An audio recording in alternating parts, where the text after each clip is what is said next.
እንዲሁም ደግሞ ለጽምዶ ለሚባለው ጠቅላላ አድርጌ ጥያቄ ላቅርብና ጀዋር ሰፋ አድርገህ ትሄድበታለህ። ከዛ ወደ እነሱ ወርዳለሁ። ቲፒኤልኤፍ ምንድን ነው የሚፈልገው? አንዳንድ ከቲፒኤልኤፍ በተቃራኒ ያሉ ኃይሎች ቲፒኤልኤፍ የሚፈልገው በአጭሩ ወደዚህ ወደዛ ማለት አያስፈልግም፣ 4 ኪሎ መግባት ይፈልጋል ይላሉ።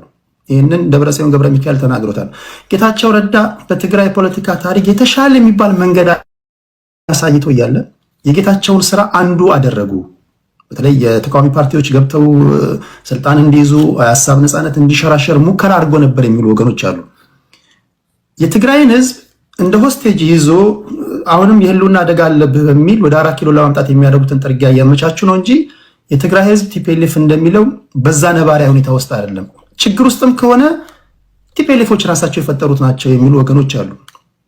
ከኤርትራ ጋር ለምሳሌ የተጣመረበት ጉዳይ የኤርትራ መንግስት ከኢትዮጵያ መንግስት ጋር የተጣላበት ዋነኛ ምክንያት የፕሪቶሪያ ስምምነት ነው።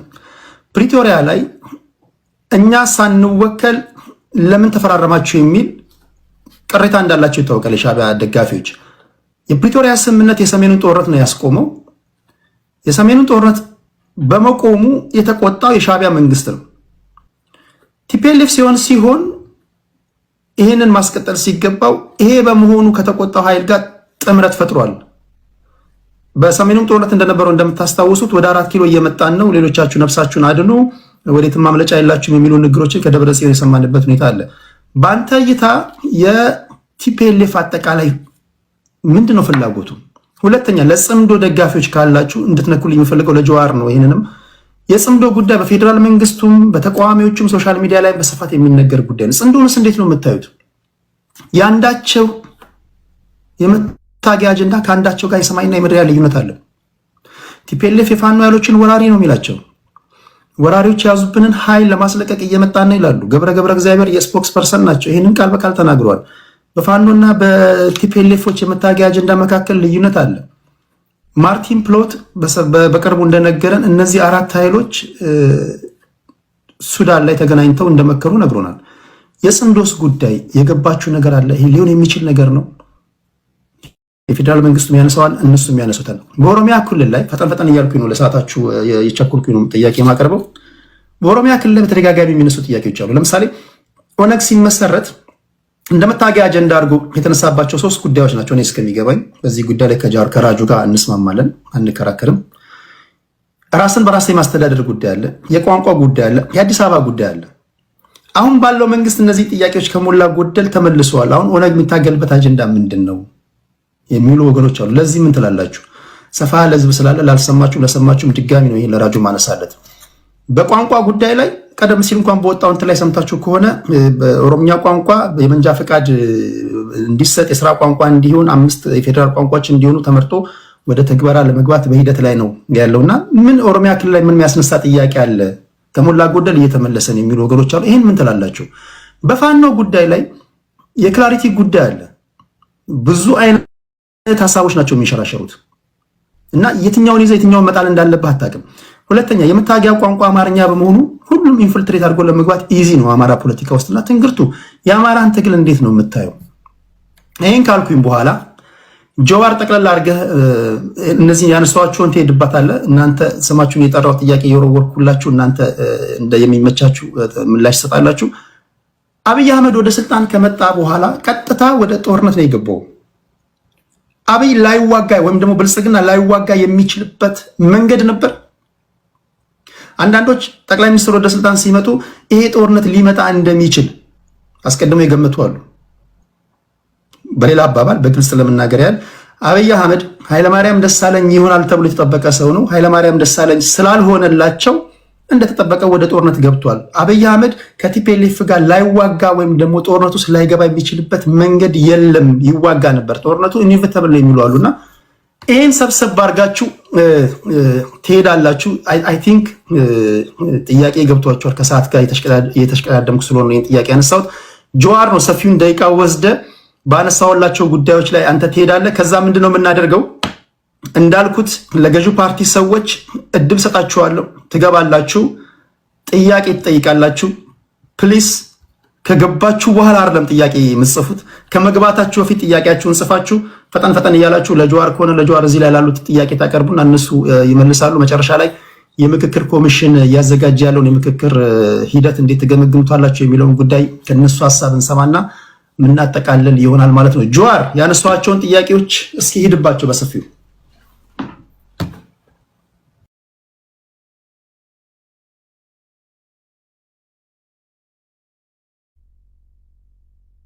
ጆዋር ሚዩት ነው። ጆዋር ሚዩት ነው። እሺ እያልኩ የነበረው ምንድነው የትግራይ ጉዳይ ስንጀምር አማራም ኦሮሞም ያለው ነገር ልጅ ሆኜ እኔ የፍየል እረኛ ነበርኩና ፍየል ስታስራት በገመድ አትቀመጥም፣ ትዞራለች እንጨቱን። ውስብስብ ይሆንና ከዛ ጫፉ ይጠፋብሃል፣ ልትፈታው የማትችልበት ደረጃው ሲገባልና የኢትዮጵያ ችግር አሁን የትግራይም ከዚህ ጋር የተያያዘው ህወሓት ከዘላን ጀምሮ ስልጣን ላይ የነበረ ኃይል ነው። በትግል ስልጣን እንዲለቅ ተደረገ። ለፈርስት ስቴፕ ቡዳቢን ሪኢንቴግሬሽን ከነበረው የበላይነት ግን ዝቅ ብሎ የሚሄድበትን ሁኔታ መፍጠር ያስፈልግ ነበረ። ይሄ ምን ያስፈልጋል? ድርድር ያስፈልግ ነበረ። አንድ ስልጣን በበላይነት የያዘ ኃይል ኢንሴኪዩሪቲ ይሰማዋል። ኢንሴኪዩሪቲ ማለት እንደ ግለሰብም በስልጣን ላይ በነበሩበት ወቅት ለተደረገ ስህተቶች፣ ለተደረጉ ጥፋቶች በቀል ሊመጣብኝ ይችላል ወይ የሚል ፍራቻ፣ ሌጂቲሜት የሆነ ፍራቻ አላቸው። እንደ ፖለቲካል ኮሚኒቲ፣ እንደ ፖለቲካ ማህበረሰብ ደግሞ ከጎና ጎን ያሉ ቁርሾች ስላሉ ልገለል ልጠቃ እችላለሁ ወይ የሚል ወደ ኤክስቴንሽን ኢንሴኪዩሪቲ፣ ኮሌክቲቭ ኤክስቴንሽን ኢንሴኪዩሪቲ የሚያደርስ ስሜቶች ገና ከመጀመሪያው የተጀመሩ ነበር። ስለዚህ ጋላችሁ ያኔ እኔም አሉላ ምን ከራከር ነበር። የነበረን ግን የጋራ አቋም ምን ነበር? የትግራይ ልሂቃን ወደ መቀሌ መውጣታቸው ወይም ደግሞ መገፋታቸውም ሆነ መርጠውም ቢወጡ መነሻው እዛ ጋር ነው። ማዕከሉን ከስልጣን መልቀቅ አንድ ነገር ሆኖ ግን ተገፍተው ወደ ሆም ሪጅን ሲገቡ ሴግሪጌሽን ተፈጠረ፣ ጋፕ ተፈጠረ፣ ንፋስ ገባው ማለት ነው። ቅድም እንዳልከው የኢትዮጵያ ችግር መነሻና መጨረሻ አብይ አይደለም። ግን የሀገሪቷን በትረ ስልጣን ቁንጮ እንደመሆኑ የሽግግሩን የመምራት ኃላፊነት የሚያዘው እሱ እንደመሆኑ አብዛኛውን ድርሻ በሱና በቲፒኤልኤፍ መካከል 100 ሜትር ርቀት ካለ 70 ሜትር መሄድ የነበረበት እሱ ነበር፣ ወደ ሪኢንቴግሬት ለማድረግ ሪአሹራንስ ለመስጠት። ከዛ ይልቅ ነገሮችን የሚያባብስ ከኤርትራ ጋር የነበረው ጉዳይ የመጣው በሚዲያ በማህበራዊ ሚዲያ የመጣው ትርክት ወንጀል ሰርተው ህዝቡ መደበቂያ ለሚያደርጉት የህዝባቸው ዕጣ ፈንታ ለሚያሰጋቸው አንድ ላይ ሆነው ወደ ጦርነት እንድንገባ አደረገ። ፕሪቶሪያ ወቅት ደግሞ ከፕሪቶሪያ በፊት ለምሳሌ አንዱ ትልቁ ችግር መፍታት ሊፈታበት የሚችለው የኢህአዴግ መድረክ ነበር። የኢህአዴግ መድረክ ዲሞክራሲያዊም ባይሆን ዲሞክራሲያዊ በሆነ መልኩ የኤሊት ባርጌን የሊቃን ባርጌን የሚደረግበት የስልጣንና የሀብት ክፍያ ድርድሮችና ክፍያዎች የሚደረጉበት ኤሊት ማኔጅመንት ፖለቲካል ማኔጅመንት የሚደረግበት መድረክ ነበር። ያ የፈረሰበት ሂደት አንደኛ ማፍረሱ አስፈላጊ አልነበረም፣ ሪፎርም ነበር መደረግ ነበረበት። የፈረሰበት መንገድ ዲሞክራሲያዊ ስራ ስላልነበረን፣ ዲሞክራሲያዊ ስራ ቢኖር ድርድርና የስልጣንና የሀብት ክፍፍል በፓርላማ በሃውስ ኦፍ ፌዴሬሽን ይካሄድ ነበር። ኢህአዴግ ዲሞክራሲያዊ ስራ ባለመሆኑ ዲሞክራሲያዊ በሆነ መልኩ በፓርቲ ነበር ውሳኔዎች የሚወሰኑት። ያ ፓርቲ ሲፈርስ የመደራደሪያ የመከራከሪያ የመነጋገሪያ መድረኩ አጣ ነው። ጦርነት ገባ። በጦርነት 2 ዓመት ከተጨፋጨፈን በኋላ እድል አገኘንና ፕሪቶሪያ ላይ ተኩስ ማቆም ቻለ። የፕሪቶሪያ ስምምነት ግን ወደ ጦርነት ያስገቡንን ምክንያቶች የፈታ አልነበረም። ወደ ጦርነት የገባ ነው በወልቃይትና ጠገዴ በዌስተርን ትግራይ ጉዳይ አይደለም። ፈንዳሜንታሊ በፖለቲካ ስልጣን አንድ፣ ሁለተኛ የትግራይ እንዲሁም ህወሓት በመጪዋ ኢትዮጵያ ውስጥ ምን አይነት ቦታ ይኑራት የሚለው ጥያቄ ነው ወደ ግጭት የፈጠረ። ወደ ግጭት ያስገባን በአብይና እሱ ስልጣን የያዘው ኃይል ወደ መቀሌ ሄደው ህወሓት እንደ መሪነት ግን ከኋላቸው ያለው ኮንስቲትዩንሲ የወደፊት ግንኙነቱ የስልጣንና የሀብት ክፍል የሴኩሪቲ ጉዳይ እንዴት ይሁን የሚለው ነው ወደ ጦርነት ያስገባል። ከጦርነት ፕሪቶሪያ ላይ ግን አደራዳሪዎቻችንም ወይ አልገባቸውም ወይ ሸረኞች ነበሩ። ነገሮችን ከስር መሰረቱ የመፍታት ፍላጎት አላሳዩም። ይሄን ምለው ቀጥታ ተሳታፊ የነበርኩ ሲያደራድሩ የነበሩትም ተደራዳሪ የነበሩትም ሰዎች ሰማቃቸው የፖለቲካ ኢሹዎችን ወደ ጦርነት ያስገቡን መንስኤዎችን ወደ ጎን ያገለለ ነበር።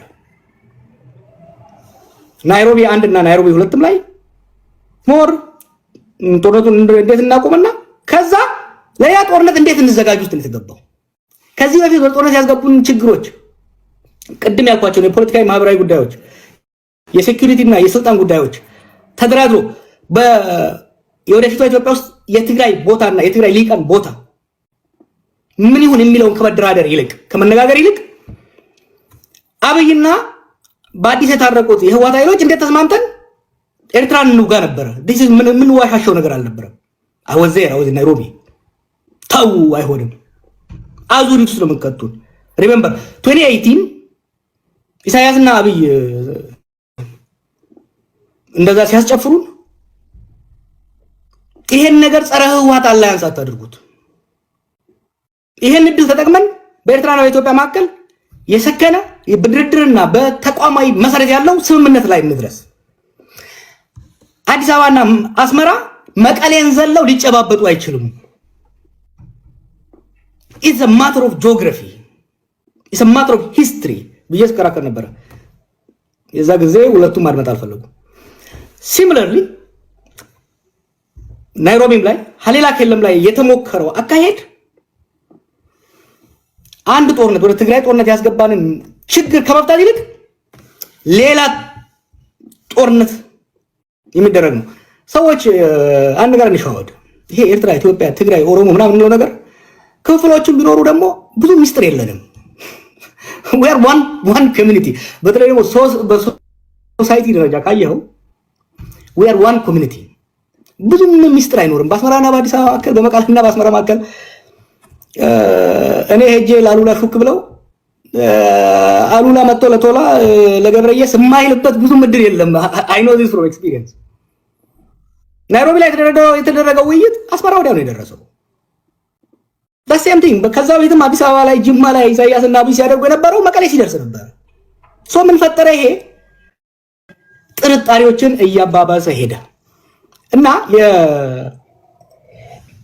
ከዛ ወዲህ ደግሞ የትግራይ የውስጥ ምስቅልቅልነቱ በተወሰነ ደረጃ የአብይ ኮንትሪቢዩሽን የነበረበት ህወሓት ያው በጣም ጠለቅ ማለት አልፈልግም እንጂ ህወሓት ከመለስ ሞት በኋላ ህወሓትም ኢህአዴግም ክራይሲስ ውስጥ ገቡ። የዛ ውጤት ነው አንዱ። ምክንያቱም ለረጅም ጊዜ በመለስ ጭንቅላት ላይ የተመሰረተ አካሄድ ስለነበረ እሱ ሲሞት ስበቱ ሴንተሩን እየለቀቀ ነው የመጣው። እሱን የሚተካ አመራር አለማግኘታቸውም አስፈላጊ መሆኑን we have to sympathize። ዝም ብለን ህወሓት ዛሬ ያለው ህወሓትና የዛሬ 10 ምናምን ዓመት የነበረው ህወሓት አንድ አይደለም። የፖለቲካ የስትራቴጂክ ሊደርሺፕ ችግርም ተፈጥሯል። ከዚህ ጋር ተያይዞ የጽምዶ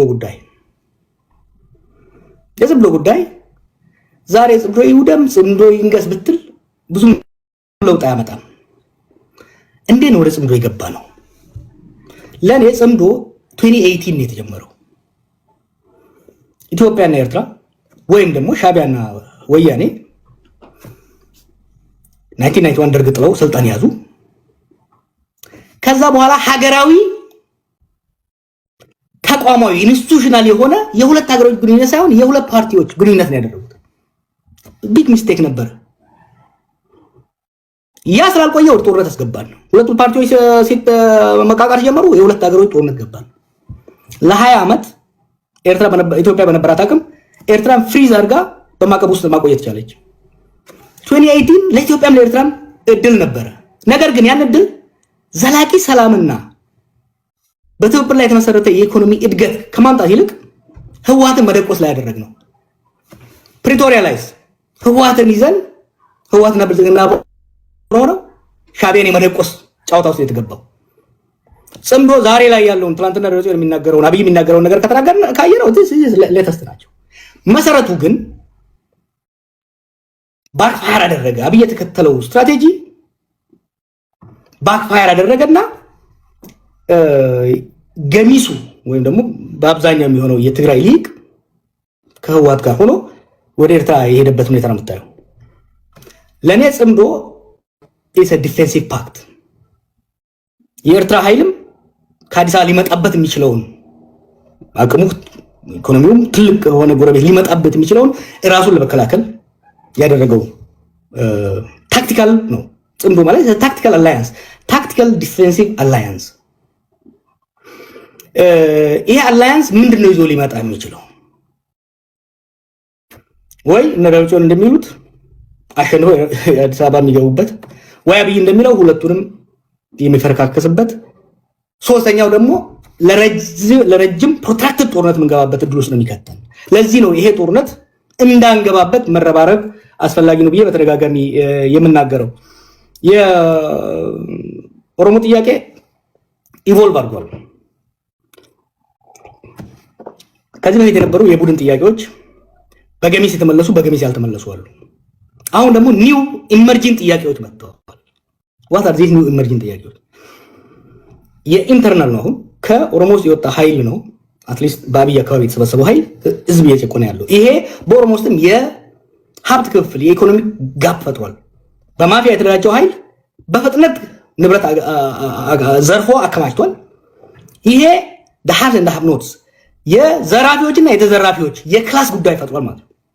የኦሮሞ ትግል ከብሔር ትግል ሽፍት እያደረገ በአንድ ደረጃ ምንድነው የሚባለው የክላስ ስትራግል፣ በአማርኛ ረሳሁት፣ የክላስ ስትራግል ውስጥ እየገባን ያለው። ሁለተኛ የኢንዲቪጁዋል ሊብሪቲ የመደብ ትግል ውስጥ እየገባን ያለ ነው። አድቫንቴጅ አለው። አሁን የመደብ ትግል ውስጥ እየገባን ነው። ሁለተኛ የኢንዲቪጁዋል ሊብሪቲ ትዝ ይለኛል ከነብርሃኑ ነጋ ጋር የዛሬ 20 ምናምን ዓመት ስንከራከር የነበረው የቡድን መብት ይሻላል ይበልጣል የግል የምንለው። አሁን የኦሮሞ ትግል የቡድን መብትን ሻምፒዮን እያደረገ የሚመጣበት ለምን እንደ ግለሰብ እየተገደለ እንደ ግለሰብ እየተዘረፈ እየተሰቃየ ስላለ የህግ የበላይነትን የኢንዲቪጁዋል ሊበርቲን የግሩፕ ጥያቄውን ሳይጥል እየጨመረ የሚመጣበት ሂደት አለ። ይሄ እንደ አድቫንቴጅ አየዋለሁ። አክሮስ ከአማራም ጋር ከትግራይም ጋር ከደቡብም ጋር ሊያስተባብር የሚችል በተለይ የመደብ ትግሉና የኢንዲቪጁዋል ትግሉ ክሮስ ብሪጅ ለማድረግ እድል የሚሰጥ መሆኑን መጥቀስ ያስፈልጋል። አጠር አድርጌ ለመጨረስ አብይ ሊያስቀራቸው ይችል ነበር ወይ? አጌን የእሱ ተቃዋሚም ቢሆን የሀገሪቷን ችግሮች በሙሉ እሱ ብቻውን ፈጠረ ማለት ፌር አይደለም። ግን የመፍትሄ ቁልፉንም ትልቁን ፕሮባብሊ 70% በሱ እጅ ነበር። እንደዛው ለችግሩን ኮንትሪቢዩት ያደረገው ትልቁን the burden is with him the buck stops with me አይደለም የሚለው ኦባማ ትልቁን ነገር ማድረግ የቻለው። አብይ ሲመጣ ኃይለ ማርያም ይሆናል ብለው ጠብቀው ነበር። let's be fair እኔ I was there ይሄ ነገር ሲፈጠር አትሳሳቱ። ህወሓቶች እኔ ስታገልባጅ ነበረው ህወሓቶች መጨረሻ ላይ ሰው እንደሚለው እኮ ሙሉ በሙሉ ተሸንፈው ሳይሆን ባንኩም ታንኩም እንዳላቸው ነው። ከዚህ በላይ መሄድ ለትግራይ ህዝብም ለኢትዮጵያም አይጠቅምም የሚለው ላይ ተስማምተን ነው ማዕከላዊ ስልጣን የለቀቁት። አብይን ብቻ ሳይሆን ከኦሮሞ ሊመጣ የሚችልን ኃይል የመረጧቸው ሰዎች ነበሩ እኮ ኃይለ ማርያም እንዲሆኑላቸው። እነሱ ሪጀክት ስናደርግ it was clear የሚመጣው ሰው ኃይለ ማርያም ሊሆን እንደማይችል አምነው ነው። ፕሮባብሊ ከጌታቸው አሰፋ ፋክሽን ውጪ ያለው እነ ሳሞራ እነ ስዩም እና አባይ ተቀብለው ነው ስልጣን የለቀቁት። ኃይለ ማርያም ይሆናል የሚል እንደዛ እናስቀጥላለን የሚለው ተስፋ በ2017 መጨረሻ አካባቢ ላይ የህወሓት የ45 ቀን ስብሰባ በኋላ ይሄ ግምገማ አልነበረም። እንዲሆንም አልተፈለገም። ከኦሮሞም ከአማራም ከደቡብም እሱ ፓፔት እንዲሆን ይፈልጋል ነበር። ከትግራይም ይልቅ ይፈልጋ ይላል ነበር። ወር ጦርነት ያስገባው አብይን ፓፔት የማድረግ ጉዳይ ሳይሆን የኢንሴኩሪቲ ጉዳይ ሪአሹራንስ ያስፈልገው ነበር። በስልጣን ላይ ለረጅም ጊዜ የነበረ ኃይል ስልጣን ሲለቅ በግለሰብ በቀል እንዳይመጣበት እንደ ማህበረሰብም ችግር እንዳይመጣበት ሴንተሩን ከተቆጣጠረው ኃይል ሪአሹራንስ ያስፈልገው ነበር። አንድ ይሄን ማድረግ አልቻለም። ይሄን ብቻ ሳይሆን በኦሮሚያ ውስጥም ያለው በአማራ ውስጥም ያለው ሁኔታ ማኔጅ ማድረግ የሚያስችል ሁኔታ አልተፈጠረም። አንድ ብቻ መሐመድ ያለው ላይ ኮሜንት ላደርግ። አንድ መስማት የምፈልገው ነገር ስላለ ሽፈራው ቢሆን እንዲህ ሊሆን ይችል ነበር። እጩ ነበሩ። ደብረጽዮን አለ፣ ደመቀ አለ፣ ሽፈራው ሽጉጤ አለ፣ አብይ ናቸው አይደል የነበሩት መጨረሻው ላይ። ሌትስ ሴይ ሽፈራው ሽጉጤ ቢሆን በአብይ አህመድ ቦታ አሁን የሆነው ነገር ይሆናል ብለህ ታስባለህ? ሊሆን የሚችልበት እድል አልነበረም። ሪያሊስቲክ ሆነን እንነጋገር። የዛን ጊዜ የፖለቲካ ፕሬሸሩን በግንባር ቀደም እየመራ ያለው የኦሮሞ ኃይል ነበር። ከኦሮሞ ጀልባ ደግሞ የነበረው የአማራ ኃይል ነበር። የኛ ታክቲካል ቾይስ ከኢህአዴግ ውስጥ ሁለቱን ትልልቁም ብሎክ የማንቀሳቀስ ስራ ነበር። ሽፈራው የመሆን እድሉ አልነበረም። ነገር ግን ሽፈራ በሁለቱ ብሎክ ቢደገፍ ኖሮ የተሻለ ሊሰራ የሚችልበት እድል ነበር። ግን ሽፈራው የመሆን እድል ሃይፖቴቲካል ነው አንተ የጠየቀኝ። ግን ያ ሃይፖቴቲካል የመሆን እድሉ በጣም ጠባብ ነበረ። ሽፈራውን ህወሓት ቢያስቀምጠው በሳምንቱ ይጣል ነበር። አባዱላን እኮ ፈልጎ ነበር ህወሓት። አባዱላን ቢያስቀምጠው በማግስቱ ይገለበጥ ነበር። የነበረው የለውጥ እንትን አስቸጋሪ ነበር የሚሆነው። ቴዲ የመጨረሻው ታዲያ አብይ አልቆረጠም ያለው ለምንድን ነው? አብይ አስቸጋሪ ሆኖ ለምንድን ነው? አንዱ የመጽሐፍ ውስጥ ጽፌው ላይ ተወነው ነው የጁኒየር ሚሊተሪ ኦፊሰሮች በተለይ ደግሞ ፍሮንት ላይን ቲም ያልመሩ የውጊያ ያልመሩ ሲኒየር ያልሆኑ ሰዎች ሲመጡ የሚኖራቸው ሚሊተንት ማይንድ ነው። በጦርነት ያልተገራ የሚሊተንት ማይንድ አለ። ገና ተዝጋለ ተቃውሞው ነበር። ያስቀመጥኳቸው ክራይቴሪያዎች ነበሩ። የሱ ፐርሰናሊቲ፣ የልምድ እጥረት እና የነበረው አምቢሽን ኦቶሪቴሪያን የሆነ ሃይሊ ሴንትራላይዝድ የሆነ ቤዚካሊ የኢህአዴግን የአንድ ፓርቲ አገዛዝ አውራ ፓርቲ አገዛዝ በአውራ ግለሰብ አገዛዝ ነው መተካት የፈለገው። 2018 ላይ ግን በታሪክ እየተጫኑት ሂስቶሪካል ፎርስስ የምንላቸው 9 ነገሮች አሉ። እነዛ ተደራብረው 9ኙም የተሟሉበት ሂስቶሪካል ፎርስ የምንለው የዩዝ በልጅ የወጣቶች በቁጥር መብዛት፣ የብሔረተኝነት መጋነል፣ የኢኮኖሚ ችግሮች፣ እንደዚህ የዓለም አቀፍ ሁኔታዎች አንድ ላይ ተደምረው የስቴቱ ካፓሲቲ የተመናመነበት ጊዜ ስለነበረና የህዝብ አቅም ደግሞ የተጠናከረበት ወቅት ስለሆነ አይደለም የግለሰብ አምባገነን የአንድን ፓርቲ የበላይነት ወደ አንድ ግለሰብ የመቀየር ይቅርና ያንን የአንድ ፓርቲ የበላይነት የኢህአዴግን የበላይነት እንኳን ኢንታክት አድርገህ ለማስቀጠል በጣም ከባድ ነበር። ያን ስትሞክረው ሁለት ኃይሎች ተጋጩ ማለት ነው። የአብይ አምቢሽን የፖለቲካ ኃይሎቹ አምቢሽን ሲጋጭ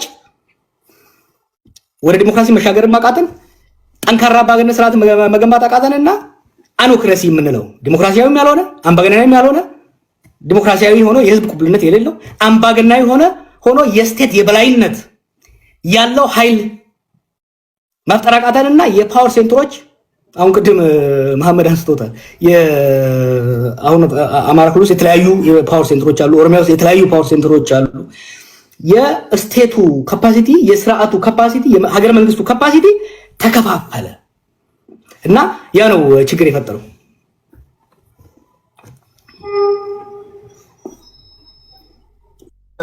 ጨርሳል ጀዋር ጨርሻለሁ። አይ ቲንክ ለጠያቂዎች እድል እየሰጠን ሰዓትም እየሄደ ስለሆነ እንደዛ ከዛ ለእናንተ እድል ስጣችሁና በተነሱ ጉዳዮች ላይ ለሁላችሁም በመደዳ መጨረሻ ላይ ማድረገው በቃ ቦታው ሁለት ክፍት